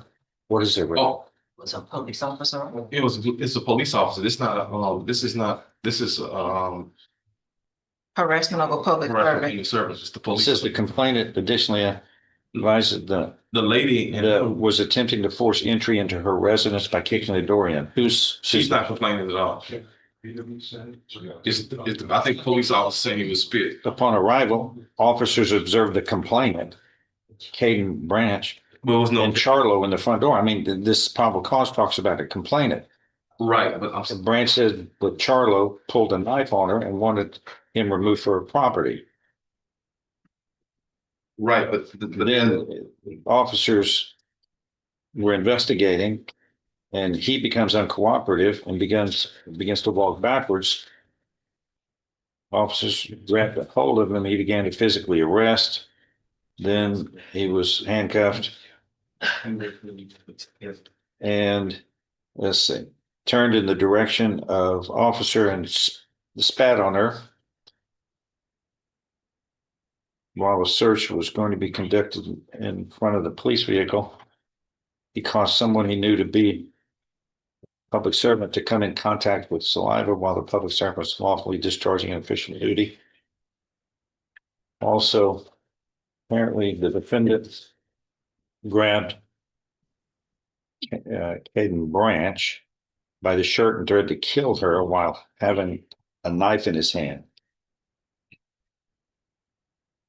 Branch advised that he had left the residence, but he returned shortly after, and that's when he kicked the door in and police were contacted.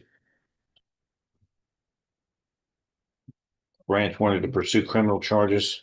Charlie was placed under arrest for assault, family violence with deadly weapon, and harassment of a public servant. Judge, I'm not sure why I don't have the No. ag assault case. I only have the harassment of a public servant. What is this for This today? is our first sitting, Judge. We want to put it on the announcement. Okay. Couple of things. Orders are going to be entered to have no contact, nor anyone on your behalf contact the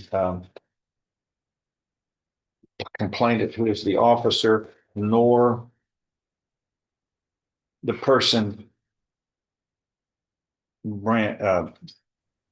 Miss Branch, the person that the police came out to investigate you and your bizarre behavior that day. And you're going to have a GPS device, so I know where you are. So if you get any contact with her, I'll know about it and place you in jail. And that's where you will stay. Can I say something? Go ahead. Me and her are actually still friends. She No. Friends don't act this way. no, like we kind of like stayed together. I don't care. Friends don't act this way. She called the police. Yeah, she dropped the charge. Just I don't care. She called the police. Yeah, You, unless she lied to the police, and then we'll bring her up here. And then that's a crime. I want to know. She apparently was not lying when you acted the way you did this night, not only spitting on the officer, but pulling a knife on your friend and attempting to force entry into her residence by kicking the door in. Don't have any contact. She's going to be a witness in this case. That supersedes any even if she attempt to try to change her story. I was in county on both the charges. I don't care. You're under my jurisdiction right now. Yes. You're going to follow the rules and not act foolish. You're going to have a GPS device so I know where you are, have no contact with this witness, and no contact with the officer as well. Do you understand? That's a yes? Sorry. Okay, nodding doesn't get it on the record. You have to speak. That's the way we communicate.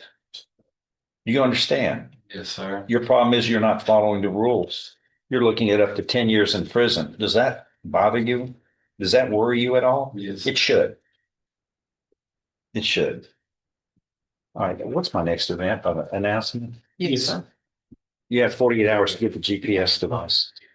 And those are the orders of the court. That is all. Sean Thomas. He's here. I think you had set this one for a special. I don't know. It was a special. I think you did. Oh, And I think I know. He's testing positive for cocaine. Yes, sir. I just talked to Johnny today. And Positive for cocaine. Hold on. Positive for cocaine. Positive for cocaine. Positive for cocaine 5 different times. Where are you getting it from? So it's my barber. When my barber had cut my hair, Say that again? my barber, he do my hair. Yeah. I guess he has it on his hand. Oh, he has it on his hands. How long have you been working on that one? It's a mystical event here.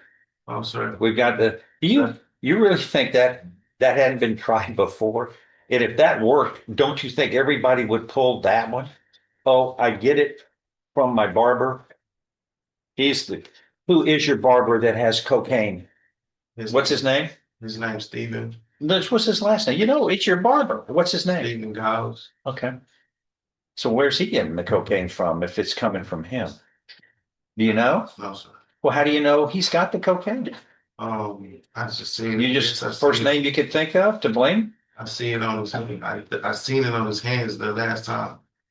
how do you know that was cocaine and not other powder? I just seen like white residue. Oh, okay, it's powder. They use that at a barber I shop. know I don't do it, so. Okay, well, they use that at a barber shop. Generally, they don't use But cocaine. it's not a professional barber. Okay, I don't care what it is. They still use powder. I mean, that's what it normally is. But hey, you chose the guy. Yeah. You chose the guy. Hey, you've been testing positive since, let's see. All right.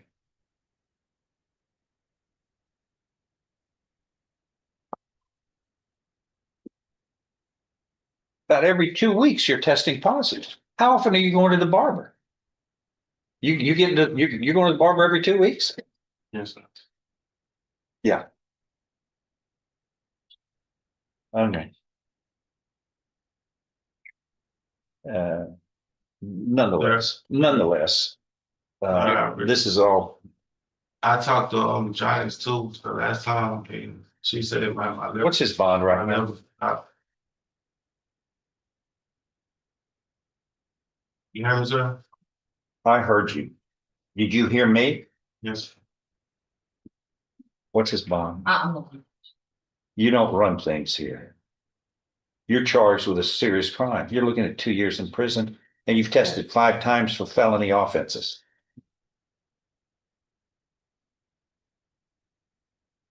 You might want to stay quiet. $20,000. That's not enough. It's $100,000. Plus you have to have a drug patch. 24 hours. That's right. That's how we're testing it. Well, the drug patch is not working. Next positive drug, you're revoked. But you've got 100,000 now. Taken into custody until you can make that. It's $100,000. It's $100,000. And the next positive will be no bond. We'll work with you here to try to get you off your problem. What are we gonna do next? What are we gonna do next? Oh, I guess at this point, we can put on an announcement. I can get with him to see, because now what he did tell me, and maybe this might be somewhat of help to him, is that if you look at the date of the last test, it says 5/29/26. Yeah. And he told, and to my understanding, is that on May I want to say he's 14th. On May the 14th or 15th, somewhere on there, is when he had his prior, test for being positive. And when you take this test on the 29th, that's still within that 14-day window, and the cocaine doesn't leave. It's a 15-day wait. Well, I'm sorry. 14, 29 is 15 days. Well, 14, I'm trying to stay within. I know, but that's within that time period. no science has ever shown that. I mean, it's about a 2-week window. Yeah, but nonetheless, this is spanned over right. How many months? 3? Come on. Cocaine moves out of your system fast. We all know that. That's what it calls speed. All right, the orders on the board. That is all. Thank you. Hey, Langston, on which one? You got, is that it? You don't have. I think that's okay. All right. Let's see, Kashonda Riley to sentencing.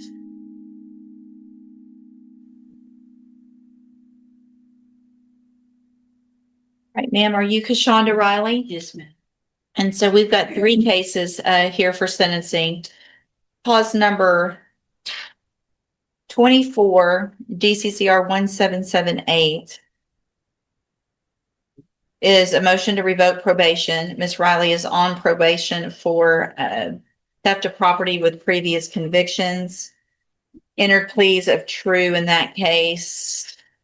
Let's see which counts. I believe 135. 135, thank you. And then we've got two new cases, 26 DCCR 0210 and 0211. Miss Riley entered pleas of guilty in each of those, which are theft of property with previous convictions. The agreement on all of these was for a cap of 15 months in the state jail prison. I've received the pre-sentence report. Have you both had an opportunity to review that report? We have, Your Honor. Yes, Your Honor, we have. Any additions or corrections? Not from the defense. Nothing from the state, Your Honor. All right, Mr. Rojas, you may proceed. Thank you, Judge. I know it's a big ask, Judge, and it's not something that the court, I think, probably is leaning toward, but we're asking the court to consider probation in all these cases. Miss Riley is 27 years old. She's got two young kids at home.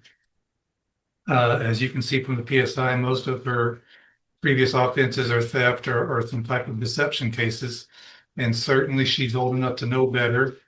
She should know better.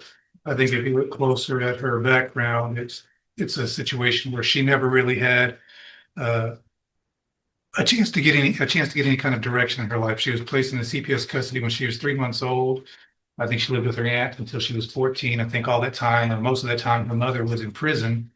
And when her mother got out of prison, Miss Riley went back to live with her mom. From 14 to 17. At 17, she ran away from home. And I think her father's in prison now. I don't know how long he's been in prison, but he's in prison now. I think the easy thing to do is to go ahead and send her to the state jail. Not only for the court, the easy thing for Miss Riley would be to send her to the state jail, so that when she gets out, her slate is clean. She starts all over. I don't know that that's gonna. I think if that happens, Judge, she's probably gonna be back in the same place she's at, committing offenses, committing more thefts. What I'm asking the court to do is consider probation with possibly ISF, the cognitive track of ISF, so that she can get some direction, hopefully start learning how to make better decisions, and get her life onto the right track. And I think, do you want to say something, Judge? Yes. At the appropriate time, she wants to say something. Right. No, I have had time to sit and think about my consequences.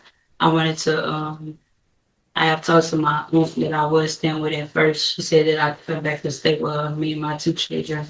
She's willing to help me try to get a GED and to get into the infirmary and the plant, like the refinements. So.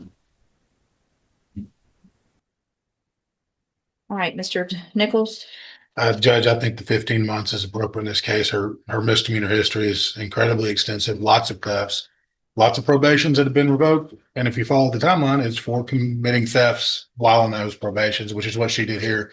Two new thefts, 6-7 months after being placed on probation for theft. So I think given her criminal history and continuing to commit crimes while on probation, I think 15 months state jail is appropriate. Give me just a second. I want To this case? No, I'm wanting to know, and it's not really going to make a big difference, but she said she's had time to sit and think. And what I wanted to know was how long she had to sit and think before she took the probation on the case she's on right now. I can go back and look it up if you need it. But so Miss Riley, you were on probation. You've had 1, 2, 3, 4, 5, 6, 7 probations. 7. You were given a probation for this felony, and 4 months later, you picked up 2 new theft cases. You've had every opportunity for whatever help it is that is out there. It's not like you've just taken time and not had opportunities with probation to help you.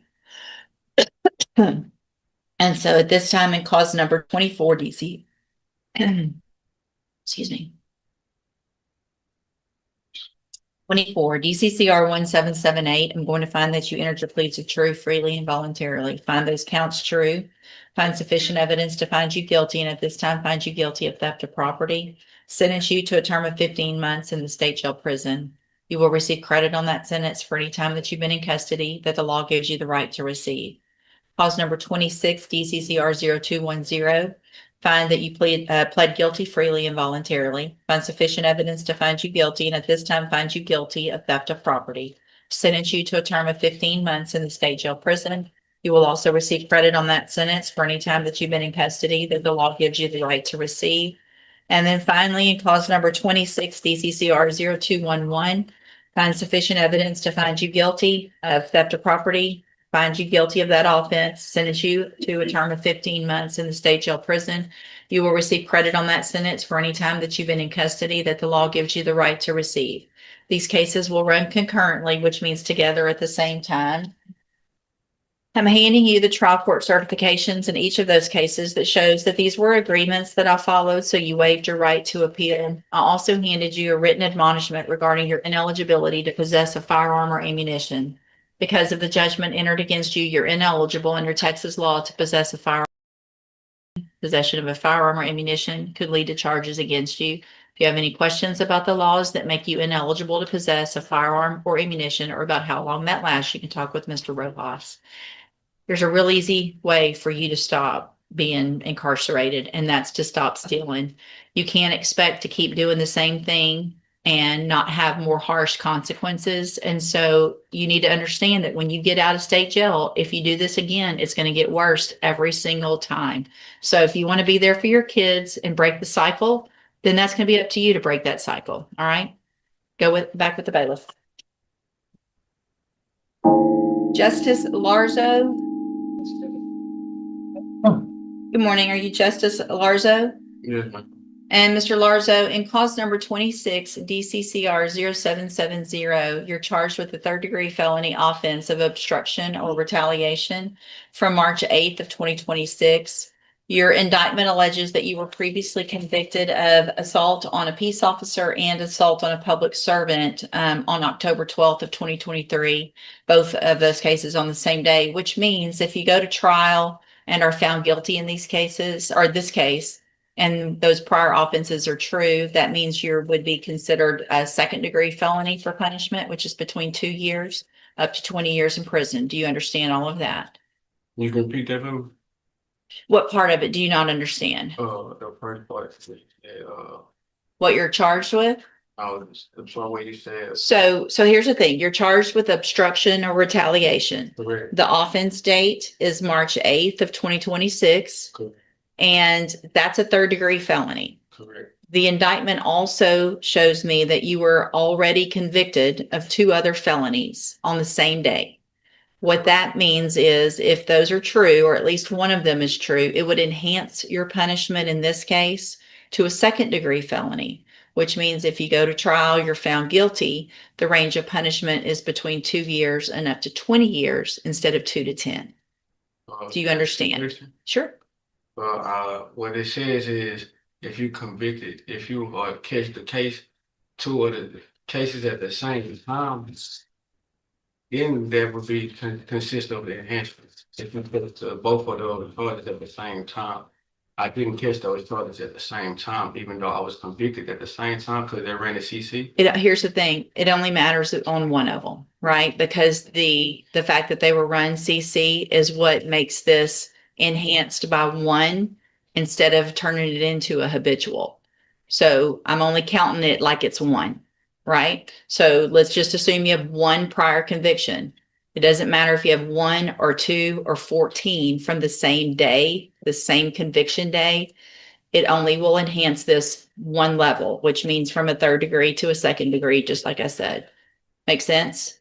Okay. So I'm sorry to interrupt, Sure. if I may. Yes. For the benefit of the defendant, I've tendered that pen pack to Mr. Rojas. The convictions are on the same day, but for the actual same type of offense. And in this instance, he threatened to murder a police officer, which is why the offer is what it is. And for his benefit, I also tend to introduce a punishment where available by the rules of evidence, the misdemeanor and juvenile contacts with the law that he has had as well. all right. Thank you, Ms. Malfino. So you've had an opportunity to visit with Mr. Rojas about your case. And Mr. Rojas, do y'all have an announcement? Judge, I was speaking with Mr. Larzo yesterday. I think his intention is to come here this morning and ask for a new lawyer. I explained to him the way to get a new lawyer is to reject the offer and set it for trial, because I think that was originally his intention. He, however, didn't want to sign any paperwork with me. Cause I haven't got an offer, you haven't gave me an offer, you said 5-year cap, I don't know what that is. All I know, that's not an offer. If you offer me 5 years TDC or you offer me 5 years probation, you didn't say which one, so when I get an offer, I'll let you know. I don't know what the offer is. Sounds like the offer was a 5-year cap. Is that correct, That's the Mr. offer. Rojas? And I'm sure Mr. Rojas explained to you what a cap is. Yeah, he just said I can't get more than 5 years. Right. Okay, so what is the offer? How many years? 5 years TDC? So it's up to me. So if you sign for a cap, and I'm sure Mr. Rojas explained this to you, it's a way for you to try to come to me and say, give me less than 5. I could give you 5, 4, 3, 2, or I could consider probation. It would all depend on the information that I received at a sentencing hearing. But if I follow the agreement, I couldn't give you more than 5. So it's something where it's not for sure. You have an opportunity to ask for something within that range. Does I'm that trying to handle this today. what? I would like to take care of this today. Well, talk to your attorney and listen to what he has to say. And if y'all want to take care of it today, then there's some paperwork that you have to go over with and sign, and then we'll go forward. All right? You can go back with the bailiff. And then Mr. Rojas, Justice Lars. Yes, he wants to talk to the, He wants to do what? talk to the court again. He wouldn't. Let's get Mr. Larzo out real quick, please. You see like the price is right. Remember that game the little guy goes. The mountain climber. Little mountain man's going. That's it. There's so many words are allowed. Yeah. All right, Mr. Larzo, what's going on? I'm going ahead. I want to request a new lawyer. He's not representative. Here's the thing, you don't get to do that. So here's where we are. Mr. Rojas is a great lawyer. He's not, just because Can I speak? nope, not while I'm talking. I already gave you an opportunity earlier, and I'm gonna give you an opportunity in a minute, but I want you to listen carefully to what I have to say first, okay?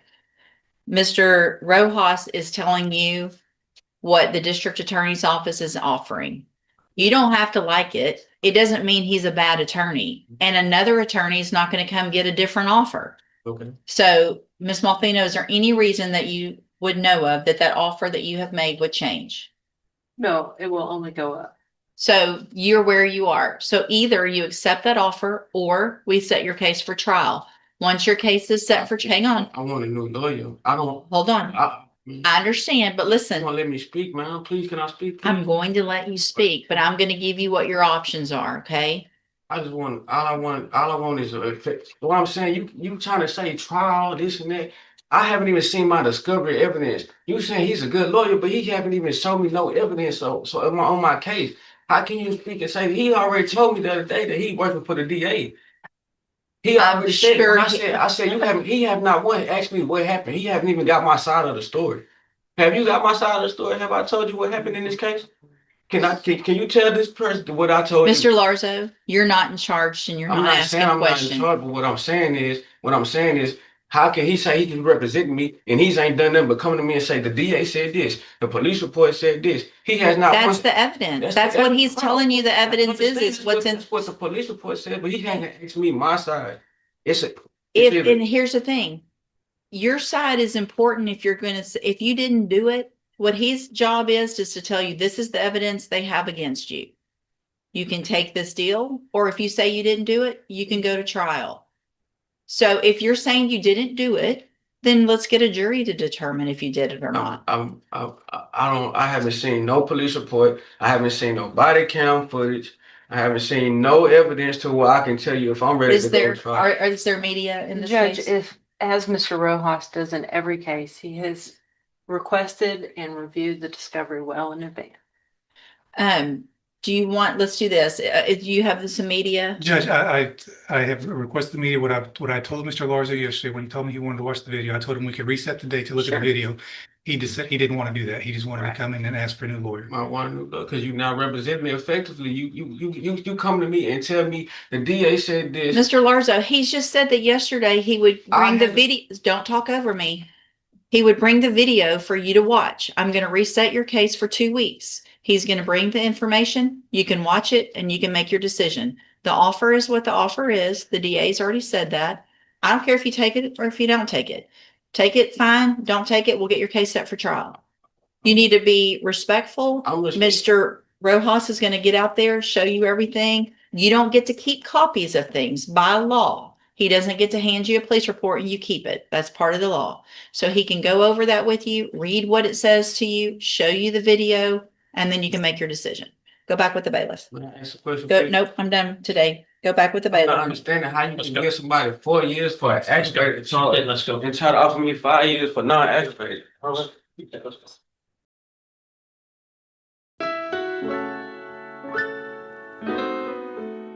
Oh, yeah. You saw that.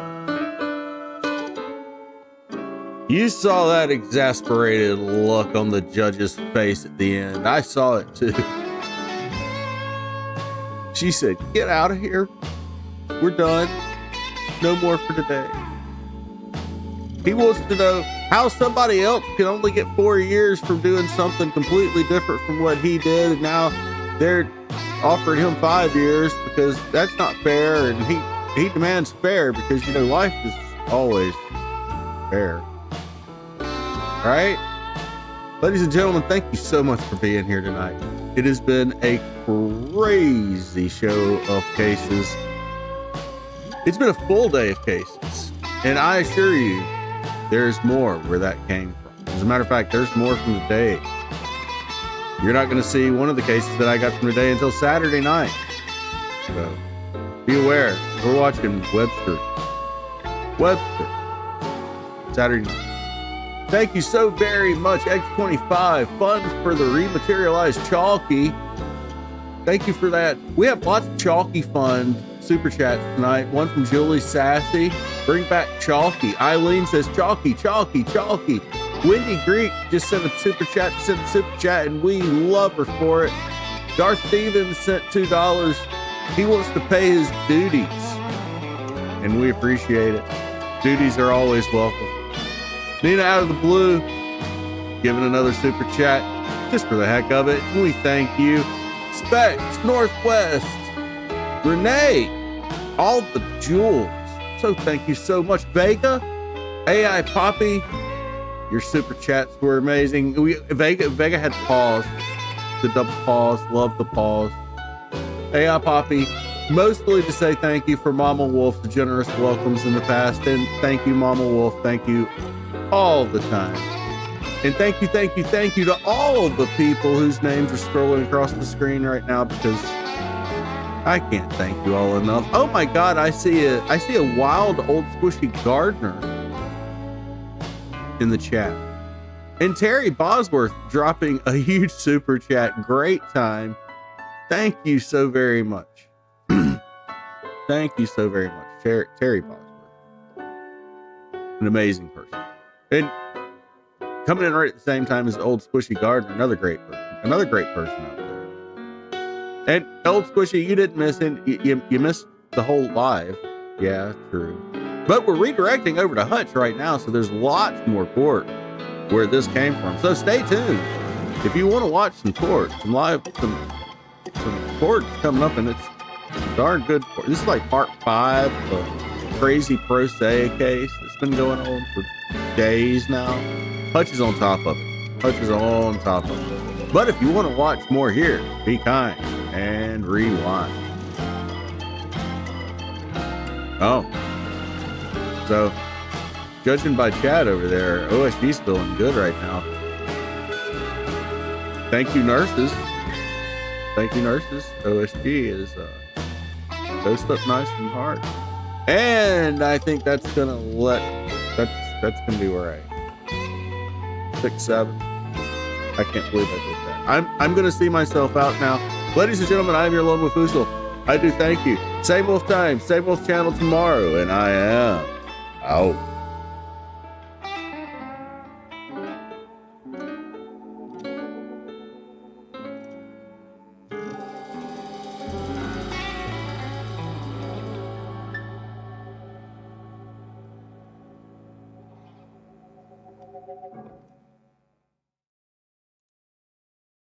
And remember, only you can take a bite out of crime.